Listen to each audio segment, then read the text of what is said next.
এখন এই মুহূর্তে যত দ্রুততম সময়ের মধ্যে বিচারিক প্রক্রিয়া, আইন প্রক্রিয়ার ফলো করে আপনার মুফতি ফয়জুল করিমকে মেয়র ঘোষণা করুন। না হয় আপনারা যে দুইজন মেয়রকে ঘোষণা করেছেন সেটাও জাতির কাছে প্রশ্নবিদ্ধ হবে। স্বার্থের জন্য আমার ভালো লাগছে, আমার দলের একজন মেয়র হয়েছে, আরে ভাই আমার যেমন ভালো লাগে আর একজনের জন্য আপনার কেন ভালো লাগে না? এত বৈষম্য কেন? আমাদের এই সমাজের এই বৈষম্য দূর করতে হবে। অতএব এই বৈষম্যহীন সমাজ প্রতিষ্ঠার জন্য আর কেউ কথা বলুক আর না বলুক, আমার রক্তে যতক্ষণ পর্যন্ত শিহরণ থাকবে ততক্ষণ পর্যন্ত আমি বলেই যাব। আমি আজও বলছি, চরমনার পীরের ভাইকে মেয়র ঘোষণার মধ্য দিয়ে ইনসাফের বাংলাদেশ কায়েম করুন। গণমানুষের নেতা হুজুর হইতে পারবে না, ইসলামওয়ালা হইতে পারবে না, দাড়িওয়ালা হইতে পারবে না। আর ওইটাকে ভাঙার জন্যই আমার জন্ম হয়েছে, যে না, দাড়িওয়ালা, টুপিওয়ালা, ইসলামওয়ালা, অন্য মানুষ, স্বাভাবিক সকল মানুষের সম অধিকারী বাংলাদেশে প্রতিষ্ঠা করতে হবে। চরমনায়ের পীর সাহেবের ভাই, ইসলামী আন্দোলন বাংলাদেশের নায়েবে আমির মুফতি ফয়জুল করিম সাহেবকে মেয়র ঘোষণা করার মধ্য দিয়ে প্রমাণ হবে যে বাংলাদেশে আইনের শাসন আছে, কিংবা বাংলাদেশের দল নিরপেক্ষ অবস্থান এই সরকার গ্রহণ করতে পেরেছে। আমি স্পষ্ট ভাষায় এই কথাটা এজন্য বলতে চাই, এই সরকারকে প্রমাণ করতে হবে যে সরকার বৈষম্যের ঊর্ধ্বে, সমগ্র নাগরিকের জন্য সমান অধিকার এবং বাংলাদেশের রাজনীতিবিদদের সমান অধিকার, সেটা এই সরকারকে প্রমাণ করতে হবে। আর যদি এই সরকার মুফতি ফয়জুল করিম সাহেবকে মেয়র হিসাবে আইন বিচার প্রক্রিয়ার মাধ্যমে ঘোষণা করতে না পারে, তাহলে বুঝতে হবে বাংলাদেশে সকলের জন্য আইন থাকলেও, সকলের জন্য স্বাধীনতা কিংবা বিচার থাকলেও, সকলের জন্য অধিকার থাকলেও রাজনীতিতে, সমাজনীতিতে, এই দেশের সকল কর্মকাণ্ডে আলেমদের কোনো গুরুত্ব নাই। এবং আলেমদেরকে বিশেষ করে বাংলাদেশের রাজনীতিতে এস্টাবলিশড হতে দিতে যে চায় না, তার স্পষ্ট প্রমাণ হবে মুফতি ফয়জুল করিম সাহেবের মেয়র ঘোষণা হওয়া না হওয়ার মাধ্যমে। আমি কথা কেন বললাম এজন্যই, বাংলাদেশের আপনারা জানেন যে সাম্প্রতিক সময়ে দুটি সিটি কর্পোরেশনে ইতিমধ্যেই দুইজন মেয়রকে ঘোষণা করা হয়েছে আইনি প্রক্রিয়ার মাধ্যমে, এবং তাদেরকে যে কারণবশত মেয়র ঘোষণা করা হয়েছে, এই কারণের চাইতে দ্বিগুণ বেশি কারণ চরমনার পীরের ভাইয়ের জন্য প্রস্তুত আছে। এই পীর সাহেবের ভাইকে নিয়ে আমি এর আগেও একটা ভিডিওতে বলেছিলাম যে তাকে মেয়র ঘোষণা কেন করতে হবে। সেখানে স্পষ্ট বলেছিলাম যে তাকে একজন নির্বাচন কমিশনার যখন মন্তব্য করতে গিয়ে বলে যে তিনি কি মারা গিয়েছেন না বেঁচে আছেন, তিনি কি আদতে বেঁচে আছেন, তিনি মারা যাননি, তিনি তো মারা যাননি, মানে তিনি মারা গেলেই একটা কার্যক্রম হবে আর মারা যাওয়া পর্যন্ত অপেক্ষা করবে যে তাকে মেরে ফেলা হচ্ছে কিনা। এর চেয়ে বড় এভিডেন্স আপনার কি দরকার যে একজন প্রতিদ্বন্দ্বীকে নির্বাচন কমিশন কর্তৃক মেরে ফেলার চক্রান্ত হয়েছে, এখন মারা গেল কি গেল না, ভোট পেল কি পেল না, কত পার্সেন্ট পেল, কত পার্সেন্ট বাসকে ঢুকতে দিল না, আওয়ামী লীগ কত পার্সেন্ট কাটলো, সেটা তো আরও পরের হিসাব। প্রথমেই নির্বাচন কমিশন তার সততার জায়গাটা নষ্ট করে ফেলেছে। সেই সেন্সে এখানে যাকে ঘোষণা করা হয়েছে তাকে বাদ দিয়ে চরমনার পীরকে ঘোষণা করা উচিত, এটা একেবারে নৈতিক দায়িত্ব। দ্বিতীয় যে বিষয়টি হয়েছে সেটা আপনারা দেখেছেন যে তার উপরে আক্রমণ করার পরে তাকে রক্ত ঝরানো হয়েছে। সেখানে তাদের পোলিং এজেন্ট থেকে শুরু করে তাদের যারা নির্বাচনের ক্যাম্পেইন করবেন তাদেরকে সকল পদে পদে বাধা প্রদান করা হয়েছে। এমনকি নির্বাচনের দিন তাদের নিজস্ব এজেন্টদেরকে বিভিন্ন সেন্টার থেকে বের করে দেওয়া হয়েছে, দায়িত্ব পালন পর্যন্ত করতে দেওয়া হয়নি। তার মধ্যেও তিনি সেখানে প্রতিদ্বন্দ্বী প্রার্থী হয়েছেন, তথা তিনি নির্বাচিত হতেন, কিন্তু যেহেতু আওয়ামী লীগ তার শেখ হাসিনার আপন ফুফাতো ভাইকে নির্বাচিত করেছে, চরমনার পীর সাহেবের সকল প্রভাব প্রতিপত্তি থাকা সত্ত্বেও, স্থানীয় জায়গায় জনপ্রিয়তা থাকা সত্ত্বেও, সেই জায়গায় জনগণের ভালোবাসায় সিক্ত চরমনাই দরবার থাকা সত্ত্বেও, বরিশালের মধ্যে সবচাইতে সম্মানিত একটি যতগুলো পরিবার আছে তার মধ্যে অন্যতম একটি পরিবারের সদস্য থাকা সত্ত্বেও তাকে অনির্বাচিত করেছে, তাকে নির্বাচনে জয়যুক্ত করা হয়নি। এ কারণেই তাকে এখন এই মুহূর্তে নির্বাচিত ঘোষণা করা উচিত। আপনারা জানেন ঢাকার সিটি কর্পোরেশনের ইতিমধ্যেই ইশাক সাহেবের জন্য গেজেট পর্যন্ত প্রকাশ হয়ে গিয়েছে। অন্যদিকে চরমনার পীর সাহেবের ক্ষেত্রেটা ঝুলিয়ে রাখা হয়েছে।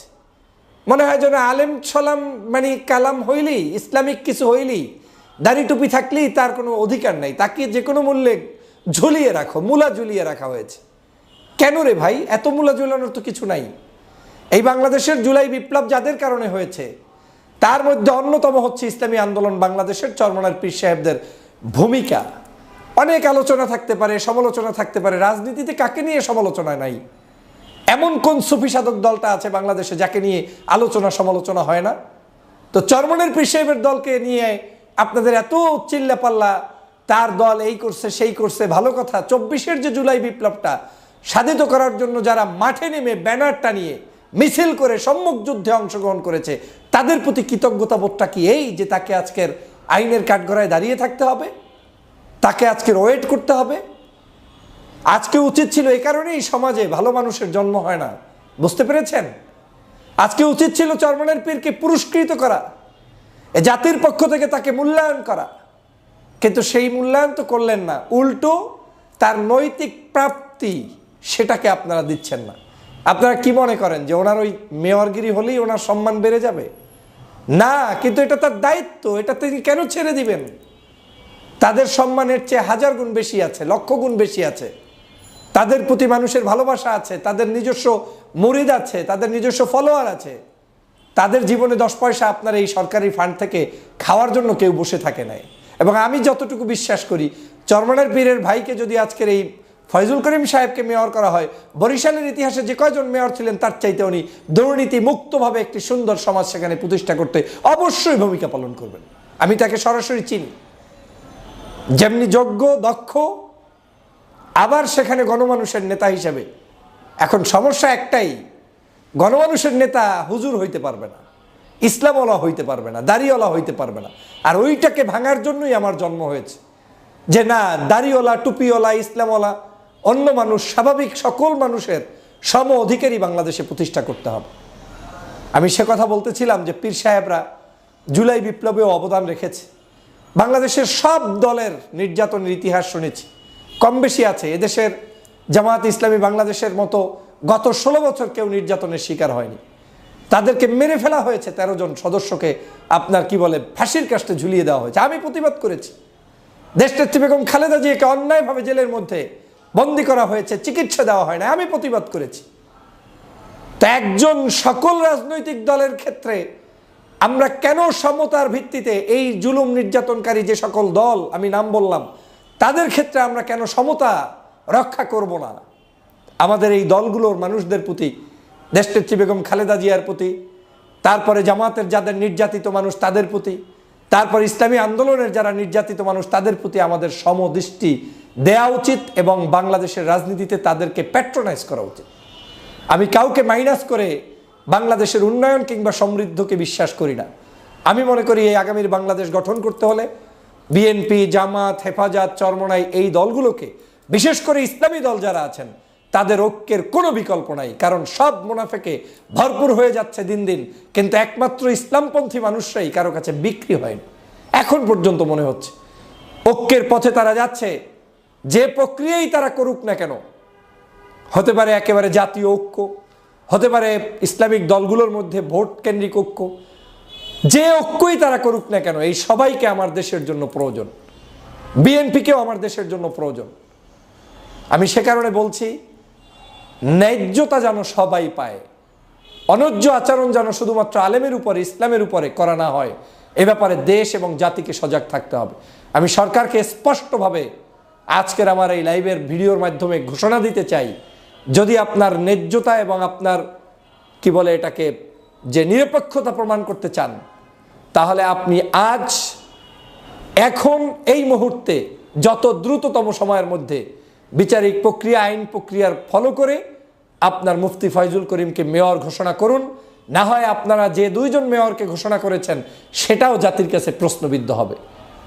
স্বার্থের জন্য আমার ভালো লাগছে, আমার দলের একজন মেয়র হয়েছে, আরে ভাই আমার যেমন ভালো লাগে আরেকজনের জন্য আপনার কেন ভালো লাগে না? এত বৈষম্য কেন? আমাদের এই সমাজের এই বৈষম্য দূর করতে হবে। অতএব এই বৈষম্যহীন সমাজ প্রতিষ্ঠার জন্য আর কেউ কথা বলুক আর না বলুক, আমার রক্তে যতক্ষণ পর্যন্ত শিহরণ থাকবে ততক্ষণ পর্যন্ত আমি বলেই যাব। আমি আজও বলছি, চরমনার পীরের ভাইকে মেয়র ঘোষণার মধ্য দিয়ে ইনসাফের বাংলাদেশ কায়েম করুন। সবাইকে ধন্যবাদ।